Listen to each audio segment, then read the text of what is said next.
চাদর দিয়ে রেখে দিই। ওয়াজআলনা নাওমাকুম সুবাতা, ও বান্দা তুমি বিশ্বাস করো তোমার চোখের ঘুম আমি আল্লাহ বাড়িয়ে দেই।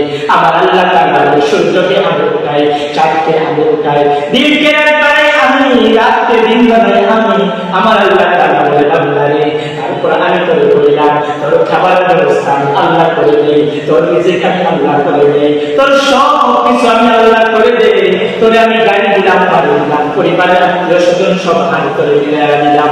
আমার আল্লাহ তাআলা বলে বান্দারে, তুই যে এক ওয়াক্ত নামাজ পড়লি না, তোর মতো গাদ্দার জানোয়ার চাইতো তুমি খারাপ, তোর তো জানোয়ার তোর চাইতে ভালো। বলেন নাউযুবিল্লাহ। আরে যুবক, আজকে যে এক ওয়াক্ত নামাজ পড়লি না, আল্লাহর ইবাদত করলি না, ওই কবর 40,000 বছর ওই কবরের জিন্দেগি কেমনে পার করবার বাপ। খবর প্রতিদিন ডাকিয়া বলে, ও আল্লাহর বান্দা জানো আনা বাইতুল দুর, আমি কিন্তু কাবা করে ঘর। তুমি তো সেই বান্দা যে বান্দা একটা মশার কামড় সহ্য করতে পারে না, একটা মশার কামড় নামাজ থেকে বাঁচার জন্য মশারি টাঙাও, কয়েক জ্বালাও, শরীর লাগাও, আরো কত কিছু করো সামান্য একটা মশারি কামড় থেকে বাঁচার জন্য। কবর ডাক দিয়া বলে, আল্লাহর বান্দা আমি তো কামা করে ঘর, বছরের পর বছরের শত শত বছর তুমি এই কুকামা করে ঘরে তুমি কেমনে থাকবা। খবর আবার ডাকতে বলে, আনা বাইতুল ওয়াহিদা, আমি কিন্তু একাকী ঘর। ও বান্দা, দুনিয়াতে তোমার মানুষের অভাব নাই, পরিবারের আত্মীয় স্বজনের কোনো অভাব নাই, তোমার একা রেখেই কিন্তু কবরে চলে আসবে। তাহলে খবর প্রতিদিন ডাকিয়া বলে, আনা বাইতুল ওয়াহিদা, আমি কিন্তু একাকী ঘর।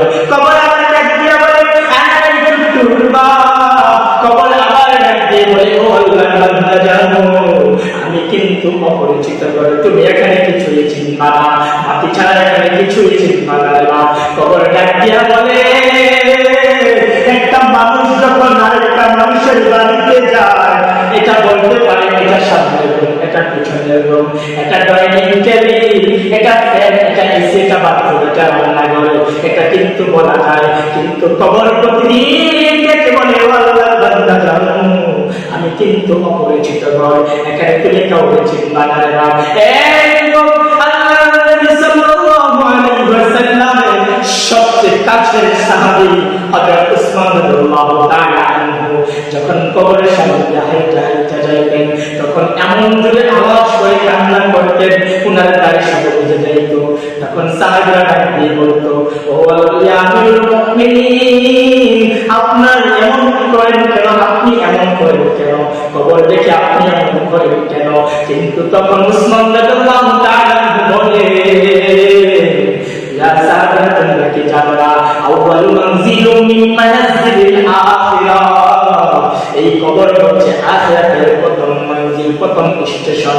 এখানে যে আটকে যাবে সে সব কাটিতে আটকে যাবে, এখানে যে মুক্তি পাইবে সে সব কাটিতে মুক্তি পাইবে। সেজন্য কবর দেখলে আমার ভয় হয়, আমার কবরে না জানি কি হয়।